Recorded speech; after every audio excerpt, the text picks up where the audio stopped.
Hello and welcome to another episode of Arsenal Above All. It was some Friday night, wasn't it?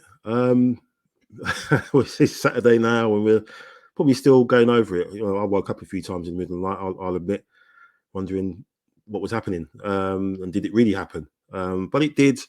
Arsenal dropping points again, 3 games in a row, and it's not looking really good as we head towards Manchester for a big showdown on Wednesday. So anyway, I've got a very familiar face and glad to see a familiar face back. James Johnstone, obviously been through a lot the last couple of weeks, and it's a pleasure. Really is a pleasure to see you back, my friend. And you were there last night and you watched all that chaos. So it's great to have your take in a minute on what actually bloody occurred. And if you're to blame, I did ask you before, you and Neil, to bring us a bit of luck, guys. And I don't know what the hell you thought I meant. But, I got the game back for you, didn't I? Yeah, I guess so. But James, great to see you, mate. Great to see you. Oh no, thank you. I wish that I could come on in better circumstances than what it is. But no, always a pleasure to be here with you, Mike. No, the pleasure's all mine. So let's jump into footage, shall we? Like McTominay, and talk about what happened. So for another home game, we start off 1-0 down within the first minute. Aaron Ramsdale deciding to channel his inner David De Gea. That's all I can say. And Zinchenko played like cosplay. He almost had the same colours on, but he decided to be Maguire in that instance. And got caught out. Alcaraz, a great finish, a tidy little player. James, first question, I should say, were you in your seat by then? Yeah, I was, but it was still, you still had people, you're like doing the whole, oh, yeah, come on, mate, come on, hurry up, will you, trying to watch this. And then I'm like, oh, he hasn't. Oh, God. As soon as he's passed it out, I've gone, oh, no. Oh, no. And, obviously I was with, over and over, friend of the show, Adam, and we just both looked at each other like, oh, what is this? Like, what is this? And what I have liked from what I've seen, obviously not being at the games, is how good the fans have been to win stuff. So that they were, they were giving it, the Aaron Ramsdale chant straight after, chanting Arsenal. All of them were like, "There's still time. Don't, let's not panic. We still got time. Still got time." And it was like rallying them back into it, because it could have. I mean, it did set the tone, but I'm like, you were just shell shocked straight. Yeah. Like everybody, the famous quote, isn't it? Mike Tyson, everyone's got a plan till they're punched in the face. Well, I'm like, I think it was more UFC punching, because you got punched in the face. Then when you were on the floor, they were still whacking you after you were out. It was like, oh my God, like late stoppage. But unbelievable, man, unbelievable. Yeah, I mean, it's such a gut punch, really, because after what happened against West Ham, obviously that was 2 points dropped. Obviously there was a debate whether the Anfield one was as well, and that was probably, you look at it as a point gained. But to have all that sort of imagine the atmosphere, the build up in the stadium, and it just sort of like someone popped a balloon. And then I've sort of had, like as I mentioned before, some people are sort of saying, was it on Ramsdale? Was it on the team? And I think, Ramsdale is culpable of the what happened. The game plan goes out the window straight away. You're chasing the game again. Just mentally, what that does to the team. And to be fair, we rallied a little bit like we did against Bournemouth, but we just couldn't get that goal. And Martinelli, who him and Saka, I think they were two that sort of left the game with their heads held, and Odegaard to a certain extent. But we did try to rally, but something like that, an error like that, has massive ramifications on the team, the game plan, the actual atmosphere, even the atmosphere in the ground. And the Bournemouth goal, obviously, the Bournemouth goal was even quicker.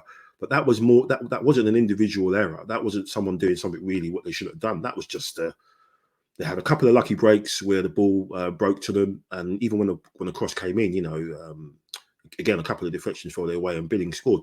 But this was just something so self-inflicted, literally shooting yourself in the foot. So everything that came after that, it was because you could pin it back to that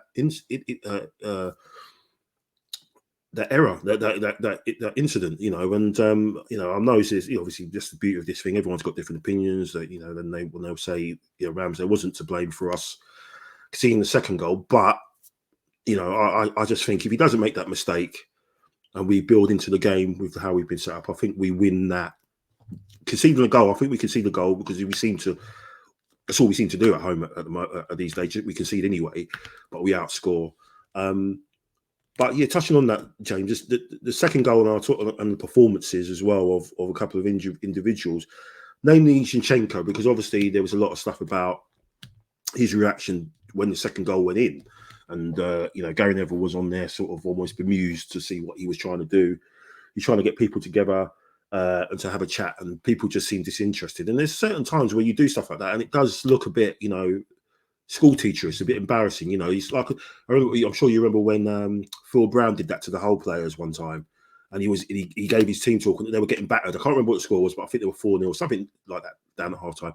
And he did the team talk on the pitch, and they never recovered. I don't think they recovered after that. I'm not sure. They might forgive me if I'm wrong. I think the players just basically checked out because they thought, who the hell do you think, embarrassing us like that.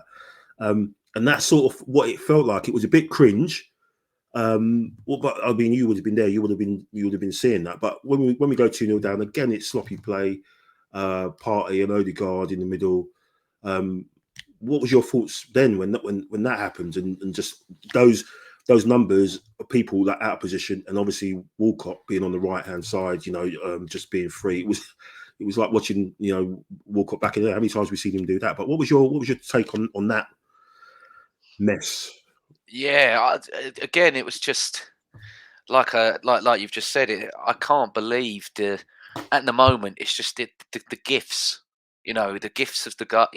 I can appreciate, drawing or losing to like an individual bit of brilliance, or when you've actually come in and given it a real hard, which we did it towards the end. Like, I won't say we didn't put a fight up, because we did, but it was just so easy, Mike. So easy. I just couldn't understand it. I was like, if you didn't know the table before you watched the game, you'd think that it was the wrong way round. You'd think we were a bottom of the table side and Southampton were top. Because it was just, cliche as it is, hot knife through butter. I couldn't believe how easy it was. For Walcott as well, I got annoyed that he didn't celebrate, I was like, it would hurt me less if he actually slid on his knees and everything and gave it the big one. But I'm like, no, it's like he's almost like, I've hated scoring that. I've done it, but I didn't want to do that to you guys. And he even mentioned it, didn't he, in the interview? He was like, I was conflicted. It was the whole, yes, I've scored, but at the same time, is this the one, have I scored the goal that's ruined the club that gave me so much? I still have such love for them. Have I absolutely ruined their season, basically? And yeah, oh God, it was just, I just despaired. I mean, especially that first half. And you mentioned Martinelli, and what a player. But there were times even yesterday where I'm like, I admire you so much, like your guile, your tenacity, the fact that so many people bleat on about experience, and yet it's normally these experienced players that are letting us down. Yeah, and like you said, the younger ones are the ones that's pushing us. But there were times yesterday where I was just like, I know you're brilliant, but just release that. But it was like obviously I'm going to probably get killed now. I've never watched the show, the old Game of Thrones, mate. I've got no interest. Oh, wow. I've never watched it, but I know the bit where obviously there's hundreds and thousands of and he's got the one guy with the sword. I was like, there's times where I see Martinelli and I'm like, there's 5 of them, and he's like, right, I'm going to spin in and I'm going to run through you, and he's done it a couple of, like, fair play, he's done it, but it just reminds me of that gif where it's the one man, like, right, here we go with the sword. I'm like, I admire the fact that he's got the stones, you know, he's got the plums to think he could do it, but there were times yesterday where I'm like, that little easy pass is on, but I don't know if it was because it was Vieira in there and it was a lack of trust. When you're in a title fight, you can't have no passengers. And yesterday it was completely wrong decision. I think they looked at it and went, oh, it's at home. He's better to play at home than he is away. But again, it was a bit like what we talked about when Kivior come on, you know, when we were in the group chat talking about Kivior coming on at Anfield. Pressure cooker games, mate. There's a time and a place. I'm like, that was the complete wrong decision. 100%. I think what you're saying with Martinelli, I think there's just times where you just got to look up, you know, and then just release the ball a little bit earlier. He's a little bit showing my age here, like Billy Wiz, you know, he wants to do everything himself, and you know, fair play to him. He's got 15 goals, I think, all this season, which is amazing set of numbers. But it's just going back to like you said, I think the lineup was wrong. For me, I would have played Tierney just because of the defensive side and Walcott, because you know all you need is slip Walcott in and you know and he's away. He's still got that pace, and I think against a side like Southampton, you don't need to worry about playing somebody inverted as such and trying to overwhelm the midfield, because you're going to have possession anyway. You know, Southampton are going to sit back. You're going to have the possession. I would have definitely went with Trossard if he was playing someone of that ilk, of that sort of creativity, supposed creativity. I would have played Trossard, because when he came on, obviously we saw the difference he made. But I think there's a problem with Zinchenko, because I didn't realise he was such a liability defensively as he was. I knew he was a bit dodgy defensively, a bit reluctant as such, but I didn't realise he was that much of a liability, and it kind of worries me what's going to happen on Wednesday. But I just had Dan to the stream. Dan, how you doing, man? You sorted your boy out? Yeah, sorry guys, man. That's sort him out. No worries. I introduced you, Daniel James Daniel. So a bit of reverse there, but it's the first time you two have been on. I'm not sure. I think you might have been on before. I can't remember. Yeah, we have been on a couple of couple of times. Yeah, I'm getting old. Sorry, that's my excuse. But yeah, we were just touching on obviously the start. Obviously, both of you were there, which were great. It was great, really. You could get your takes on it, but both of you were at the ground. And James has obviously given us our bits and pieces on the start. And I'll ask the same question to James, to you. What asked James? Were you actually in your seat when that goal went in? Because I know you. Yeah, man, I was there. I was there nice and early, man. Normally, I'm running into the game like with just kickoff has already happened, or you know, I mean, I missed the what was the game? Was it Bournemouth when they scored really early? Yeah, I missed that goal. That's how I was. Yeah, that's how quick it was. But no, I was there 34 seconds or something like that. It was. Yeah. Do you know what? We just blinked, and I was just chatting to the guys around me, and we blinked, and then we said, "Oh, hold on a minute, Ramsdale's giving a bad pass here." Next thing you know, the ball's in the back of the net, man. So terrible start. Yeah. What was your thoughts on the actual? Obviously, we're going to talk about the game, obviously in pieces. But I mean, did you think that just what he did? Did he have a part to play in the whole, the chaos and the carnage of what was to come? You know, us again chasing the game so early, or was it just one of those? He's bound to do a mistake like that because of the way we play, or because he had obviously options either side. But I think, you know, as I was saying to James, I think he had a big part to play in just the way that game plan we had was just out the window. But what's your thoughts on like what he did and the error? Definitely, it set the tone for the rest of the game, because that gave Southampton something to hang on to, and a base to kind of dictate the game. Do you know what I mean? And I think when you make that kind of error mentally, you lose a bit of trust in the players around you. You get a bit disappointed, and you know what? I make no exceptions for our lads. You know, we praise them when they're doing really well, so we have to give them a ticking off when they do something really stupid, and that was really, really stupid. And I think I've said to you before, Mike, and the other guys I talk to about Arsenal, and the guys I sit with, he's got that in him, Ramsdale. He's got that bit of I don't know if it's really eccentric kind of behavior, or if it's just a real arrogant cockiness. I'm not sure which one it is. Probably a bit of both. Yes, we are expected to play a certain way, as Arteta has probably instructed them. However, it's really cheeky trying to play a ball in between the two Southampton forwards, you know, into our into the, I can't remember who was the player he was aiming for. I think it was Gabriel, but it was really cheeky. It was yeah. He had an option to the left, and he had options up the field. He could have gone to the left, to be honest. He didn't have to try and thread it through like he's flipping trying to through ball out the other end of the pitch. You know what I mean? It was really stupid. The more you watch the replay, the more stupid you realise it was. It was really silly. And I make no excuses for him. I'm not, you know, you're vying to be an England #1. You know, you're going for a title and you do something like that after 30 seconds. Ridiculous, absolutely pathetic. And you know, I was just so annoyed with him, really, to be honest. I was as well. But he done a couple of good saves in the first half, late on. I think he did, so he kept us in it. And again, missing with another set piece goal, which we'll talk about. Obviously, the second. You say that because I think you're spot on. It set the tone for his sort of performance, because one, the second save he makes is where that's the brilliant. But the first one, I have never seen Ramsdale the whole time that he's been at Arsenal save like a volleyball player and just scoop it like back into.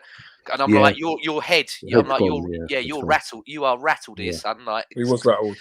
Get back in. Yeah, it's like, get back in quick, because gonna need you. Like, you're one of the ones that we're normally Mr. Reliable. But but the second save was class. Like, I will give it to him. That was a really good save.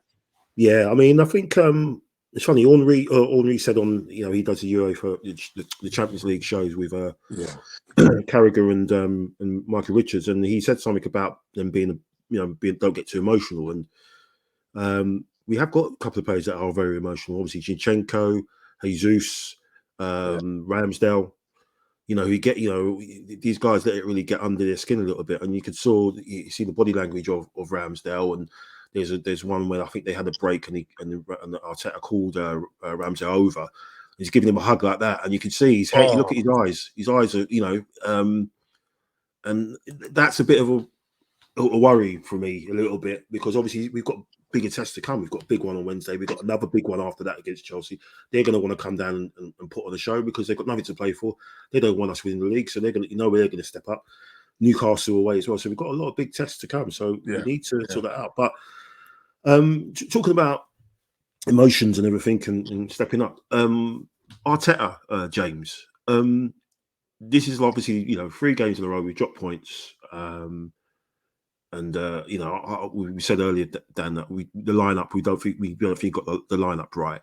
We would have went with I would have went with Trossard and Kieran Tierney. And I would have just, like, if you're going to play Zinchenko, which we know you're going to play Zinchenko against City, that's fine. Just leave him. Just bring him on 20 minutes yesterday. You know, a little 20 minutes to maybe close the game out. But play Tierney just to keep him in it, and because he's more defensively sound, because of Walcott, basically, because we know that what he's capable of doing if he gets the right pass, which we saw. But Arteta, I think in 3 games in a row now, there's been worries about his lack of action on the touchline, James. You know, and the substitutions he's made, which have kind of compounded the lineups he's done as well. It kind of reminds me of Wenger, where he literally had it set in stone. I would only make a substitute from 70 minutes onwards. Whereas a lot of people, nearly everyone, would have said, you know what, I'm going to drag Vieira at half time. I've got to put Trossard on at half time. I've got to forget about whatever I was trying to do with him in the team. I've got to get him out. I've got to get someone else experienced on and try and resolve this. I mean, again, he's still learning on the job, no matter how you say it. But what would you say about the situation yesterday? Because he obviously is very animated as usual. But what's your take on his substitutes and his kind of lack of activity on the sides, like in terms, lack of action in terms of. Yeah, I mean, again, hindsight's a wonderful thing, but you got that whole. I like the fact that he did give Vieira more time to try and prove himself. Yeah, I like that he's gone. No, do you know what? You had a bad half there, but come on, like we still got something here. You can do something in the moment, but. For me, I'd have hooked him at half time. I think just based on that first half, you could see the writing was on the wall for him. And it was like, you ain't going to get any joy here. And like I mentioned earlier before Dan got here, when you're in the title challenge like we are, you can't have people being carried. Like you can't have your hand held, I'm afraid. You got to do this yourself. Yeah. And there were times yesterday where he's trying these passes and I'm like, mate, we're 2 goals. We're 2 goals down. Like you can't try it. Like just play the game. Like do the simple. When do it simply, because it's not time to do your flicks and your Palladium show performance type football. It's not that time. We got to get back into it. And yeah, it just didn't work out for the guy. It didn't work out for the guy. I don't want to sound like I'm totally tunning into him, but. It was a terrible performance. And I know there's a player in there, and I reckon next season, especially if he has a summer like Martinelli did where he bulks up and everything else like that, he will become a much better player. But it just threw us off completely. It threw us off completely, the stuff he was doing yesterday. And Dan, I don't know if you noticed as well, especially in that first half, but there were times where I know Rob Holding's got the hair like Pirlo. And he did make one long ping ball to Saka, which was perfect. But it was like he was being orchestrating the game. Like he had the ball and he's like looking and Southampton were happy to stand off it because they were like, he can't pick these passes, lads. He don't know. Mm-hmm. And I was like, why are we running the game? Like there is no way that Arteta as a manager after West Ham all week, knowing that he's known, has gone, right, all of you, wait for Holding's going to get the ball from Ramsdale, and then wait. It was like they were trying to ask Rob Holding to be Xavi in his prime, Xavi and Pirlo in his prime. I just didn't understand. I was turning to all the people around me, just going like, why is Rob Holding literally the anchor for Arteta trying to run the show here? It makes you.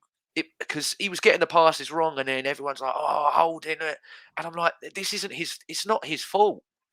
Yeah. Like, I don't know why Arteta, as a management, that it was like that was our game plan. I can't believe that we've drilled since Sunday that in a team. I don't know. I don't know if we just got desperation settings, and it just everything was going wrong, and that's just how it turned out. But. Yeah, it was just a mess. It was a mess. Thank God we sorted it out, but what a mess. Yeah, I mean, you go into Twitter, and obviously he's a minefield at best of times, especially after a bad result. But obviously people are saying, well, he wasn't at fault directly for the goals, but there were bits where he's definitely affected the play. There's stats by all the boffins telling you where the depth of where we are. We were a lot higher up in the halfway line with Saliba and Gabriel now, where a few yards we've dropped off to compensate for Holding's lack of ability, as sort of want of a better word. And with Saliba, we were able to play a lot higher up, so that means we compressed the opposition into the half more, and then we were able to win the ball higher up and then do quick turnovers. And we're not doing that now, but. We're still scoring goals. It's just defensively, we're just a bit all over the place. I mean, talk about another player that's a bit of a worry, Jesus, Dan.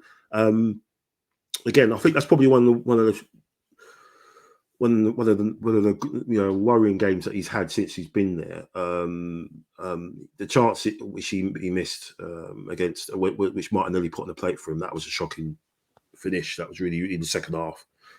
And obviously there were talks about, we mentioned on the last pod about his positioning and where he was going to get the ball. Just to say, you probably would know, James, when we went on that 7-game winning run, or was it 6 or 7 games after we lost to City? Was it Trossard, Saka, and Martinelli, wasn't it? And then since he's brought Jesus back into the team, or dare I say, he's taken Trossard out of the team, we've struggled, haven't we? We've drew against Liverpool, we drew against West Ham, we drew yesterday. I think he's got a bit of a dilemma, Arteta, because I think we obviously function a little bit better when Trossard's in the team. So I think Xhaka will be back on Wednesday, so that he comes in for the Vieira slot.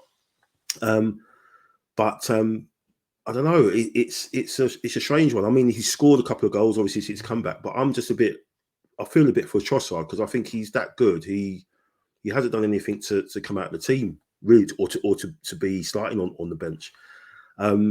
What do you think, Dan? Do you think Jesus, he'll start on Wednesday? If he's fit, that goes without saying. But would you try and manipulate it so that Trossard could get in the side some way? Obviously, not at the expense of the other two, but maybe in midfield, maybe he goes a bit bold against City and does play him against in Xhaka's role, but that leaves Partey exposed again. Well, what would you do with the Trossard situation? Because I'm a bit concerned about him, and a little bit about Jesus' mentality or mental state, especially after some of the things he said after the game. I think what Arteta will do is, if Xhaka's not available, he can't put Vieira in there again. Number one, he will get crucified against Man City in that midfield. He did bad enough against Southampton, and James, actually, he was doing so badly, I would have hooked him off even before half time. You could see he wasn't showing for the ball. He was just, I didn't really see him sprint at any point. He just looked like he was really out of his depth, to be honest. He made that Southampton midfield look like they were really good.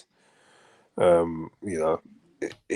was just awful. Definitely Vieira is not an option after that performance.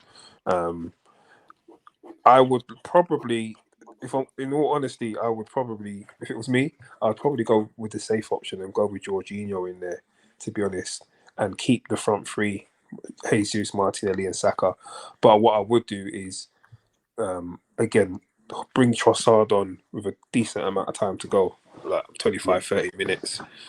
I don't think you can drop Martinelli at the moment. Nor Saka. He's bounced back from the penalty miss and he's got a goal and an assist. So I don't think you can drop many of them two right now. Trossard in the middle would be another experiment, whereas Jorginho has been there, he's done it, he's won the Champions League, he's won the European Cup with Italy. So you got really, I probably would like to see him be given more of a chance in that midfield now that Xhaka's not there, to be honest. Just composed, someone who can look up, slow the game down a bit when you need to. Do you know what I mean? So yeah, that's what I would do. And just to touch on something else as well, like all this huggy, I love my players stuff from Arteta, it's not washing with me, man. I'm not feeling it. And not only just because we've drawn the last 3 games, but in general, I mean, I'm sure he's putting a rocket up their asses, behind the TV screens and that. But I love my players and all huggy during the game. If that's me, I'm more like the Sir Alex Ferguson kind of thing, like shouting, getting them into shape, like not hugging them and patting them on their backs and stuff. Like, you're a tough love man, right. Tough love man. Yeah, patting them on their back. Oh, you made a mistake. Oh, it's all right. No, I'd be like, do that again and you're off. Do you know what I mean? But that's me, man. Yeah, they. I think they've had a family day today at London Colney, so you probably should have left it to them to give out the hugs and stuff. I'm sure Arteta's given out a few. a few of those. Obviously, so yeah, that's left us 5 points ahead of City. They have obviously 2 games in hand now. One thing I think the result has confirmed, obviously, we finished above the mighty Shadow Dwellers, Trophy Dodgers, Audi Cup winners. Anyway, I won't go in the whole reel. But we finished above them, and we've guaranteed Champions League football, which it's funny is how that was just swept under the carpet. No one's really trumpeted, done anything about that. You think where we were this time last year, how gutted we were missing out on it. We've actually achieved it with 6 games to go, and but we've got bigger fish to fry, haven't we? And that fish is a big one, which we're going to obviously talk about in a minute, just after this.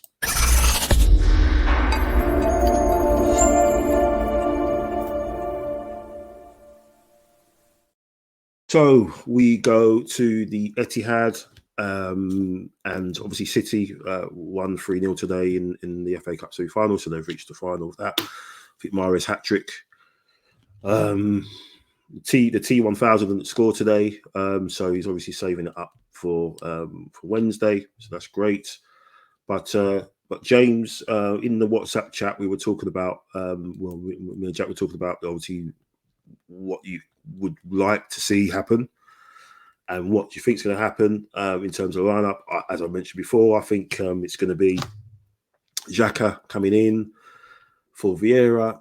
Zinchenko still will be playing as that auxiliary left-hand side player. I wouldn't say defender, just so we call him a left-sided player. And obviously the front three as usual, and everybody else, and Holding and Gabriel. What do you think? What do you think? Is it going to be pretty much the same as you think? And what would you like? What would you like to see? Because obviously we'll talk about what I would like to see. I would like Mikel, because he clearly watches, to get in touch with you, Michael, and you be able to share your team that you put in the WhatsApp today. That's what I would do. Now that you've convinced me, mate. You could sell a wig to Jason Statham, mate. With that, the pitch was unbelievable. I'm so in for that team that you put.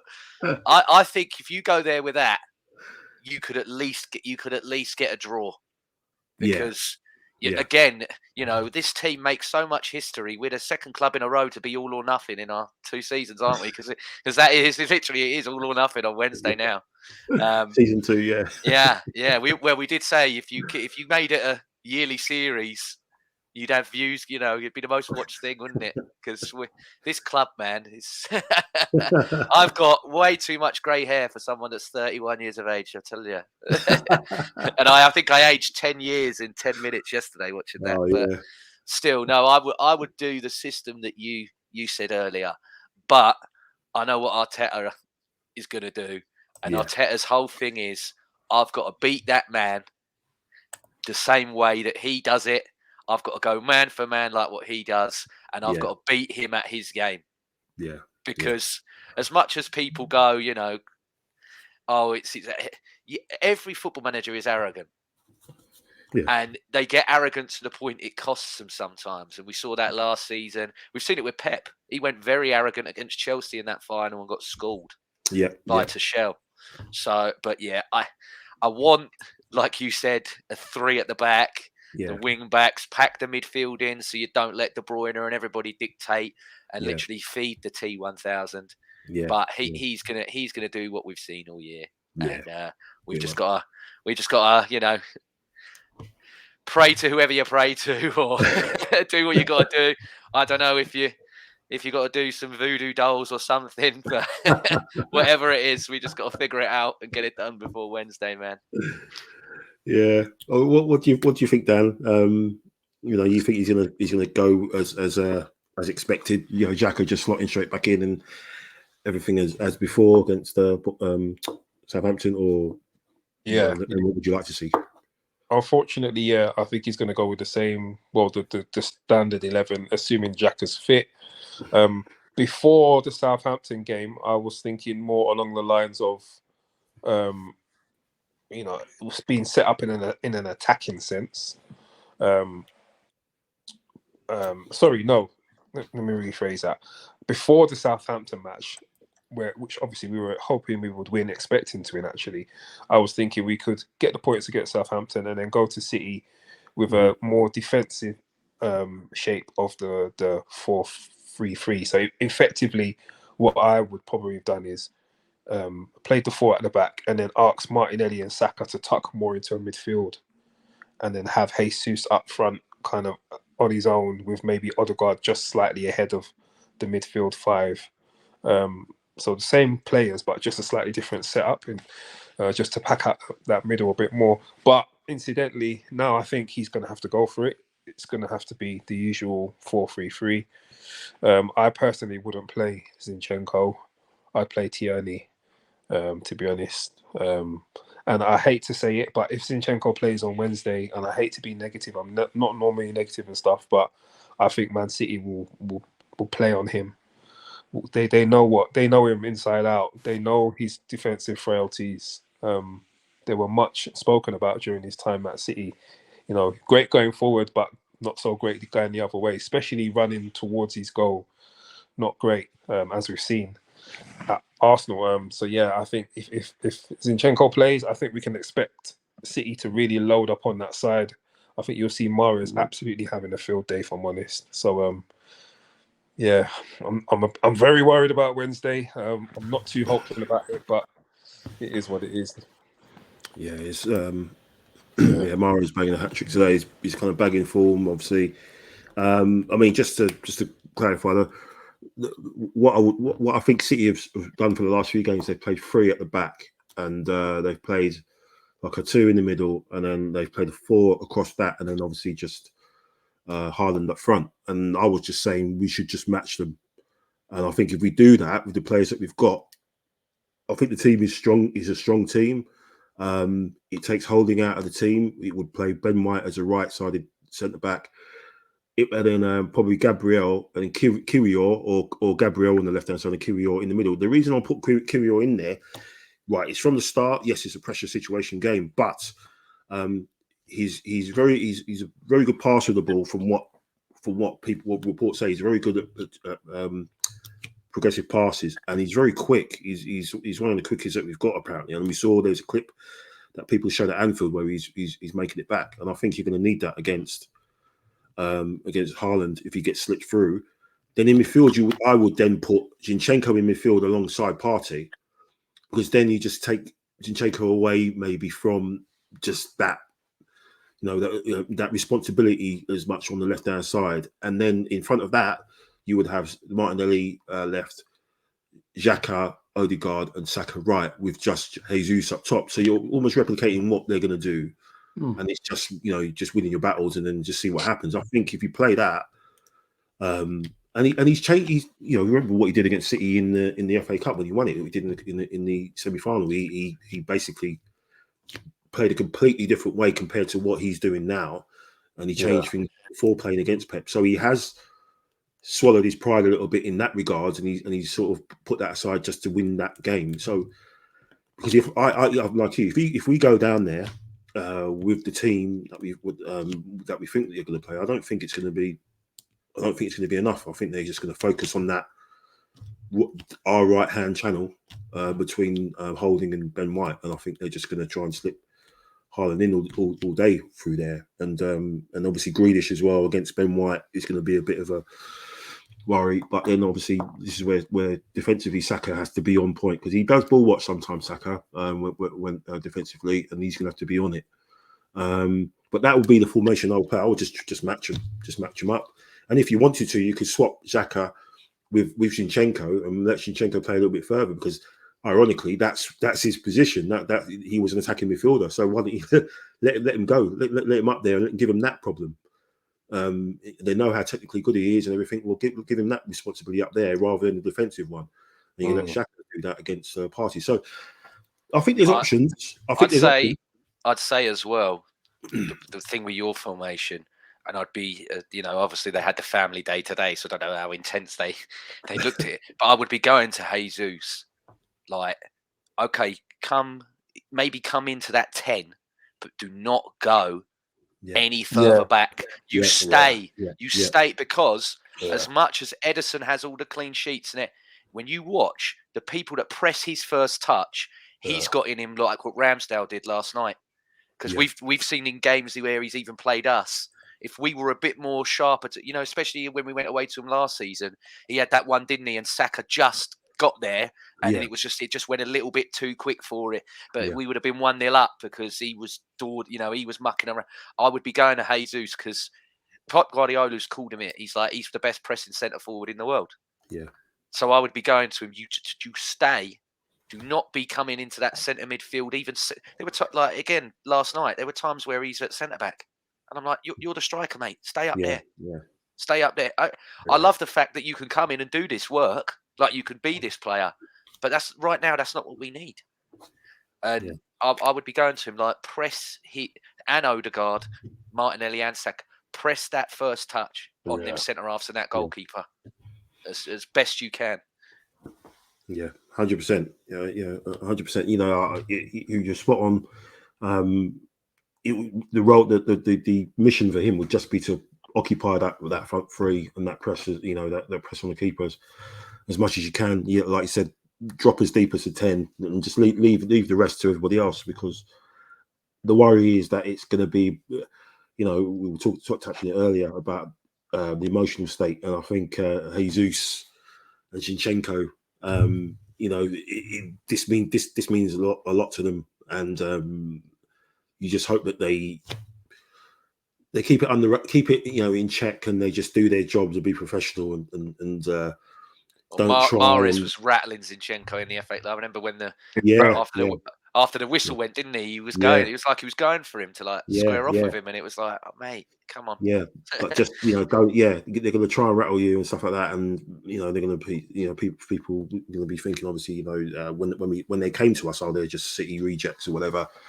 But just do your job and not try and beat them on your own, sort of thing, and do too many silly things. Just play the, what, as you say, James, play the team and not the badge and not the circumstance, So, but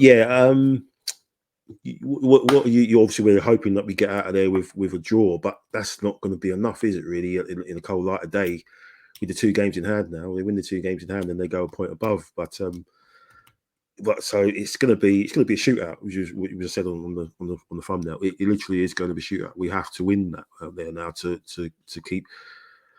Just to keep our heads, obviously, we'll be in front regardless of what happens. But the only thing I'd say is, I think it mentioned, and Jack mentioned it on his pod, that there was only one season where, in the Pep era, which we called it, where City have been in a title race and they've won every single one of their games in the run-in. It's only happened once. On the other ones, and when they've won the league, they've dropped points. So they've dropped a point here or there, and in those circumstances, they weren't going for a treble. They were out of either the Champions League or out the FA Cup, or they were out of both, or they're out of one or two. So when you look at the number of games that they've got to play, they've got to play every single midweek between now and the end of the season. So they play every weekend and every midweek between now and the end of the season. And then there was that as well in terms of Haaland, that I think the most games he's played in his career has been 41 games. Is the most games he's played in his career, or 40 games. And the last game before today was City's 42nd game they played all season. And he's missed a couple. And if they get as far as they are supposed to get, then they could end up playing another 13 more. And we know he's had injury problems in the past. So I know I'm clutching at straws here, but there is scope for them possibly, or one of the wheels coming off, whether it could be a draw or something, or picking up another injury. And if we do our job, which we haven't been, but if we do our job, then that's all it could take for us to sort of keep our noses in front. So there's still possibilities. That's why I've got on my headline underneath: Anfield 89, Old Trafford 02, and Etihad 23. It could be another one. But anything else to add, gents? Anything that you wanted to say in regards to your hopes for Wednesday? I think if we can just avoid the defeat on Wednesday, then we're in with a chance. Because I think City do have a couple of tough games. They've got to go to Brighton. That's not easy. They've got to go to Everton, who that won't be easy because they're obviously fighting to stay up. They want to get enough points to be safe. And, you know, playing Sean Dyche when he's under pressure, when his teams are under pressure, that's never going to be easy. You know how he sets up. So, yeah, then they got Chelsea at home. That's always going to be a tough game with two top teams going at it. The same when we play them, really, it's going to be a tough game as well. So that's three I can pick out that won't be, you know, they won't just be able to roll them over. I can't remember what the rest of their fixtures are, but there's definitely some potential for dropped points, I'd say. Yeah.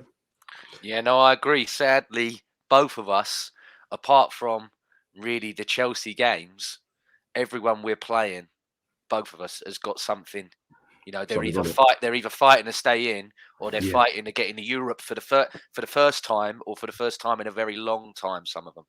Yeah. So, yeah, I mean, it's going to be interesting. We've come, well, especially me and Neil. We've come this far. I can't until it's mathematically impossible to do it. And you know what? I said last night we were never going to do this the easy way. Yeah. We were never going to do it. It's not in our DNA to do it simplistically, apart from the Invincibles, obviously. But you know, it was never going to be as easy as we all thought it would be. And roll on. Let's see what we can do. I'm going to back it. I'm going to back it 2-1 Wednesday. Let's go. Oh, he's got in. He's got in. Yeah, I'll take that. Putting it 2-2. I think it's going to be 2-2. I would take it. Yeah, just don't lose. Just don't lose. Yeah, don't lose. Yeah. All right, boys. We'll leave it there. Thanks so much for your time. I know it's a Saturday night. I think I've upset the missus because I've kicked her out. She wanted to watch Britain's Got Talent and on the big TV there. Oh, red buzzer night for you then. Yeah, I'm in the doghouse. And but yeah, it's worth it talking about Arsenal and with you too. So I appreciate that. Thanks for your time. Thanks for all the support and everything again as usual online and watching watching back the show. And you can catch this obviously on Spotify, on Acast, and Anchor, obviously on YouTube. And we'll be back at some point, depending on whether it's going to be devastation on following Wednesday night or whether it be jubilation. So we'll have to wait and see. But no, thanks for watching. We'll be back in after that. I've been Michael Harris. He's been James Johnstone, and he has been Daniel James and James. And so thanks very much for your time, guys. Really appreciate it. Was it 6 more hurdles to go? We've got the biggest one coming up. Let's do it. Come on, you Reds.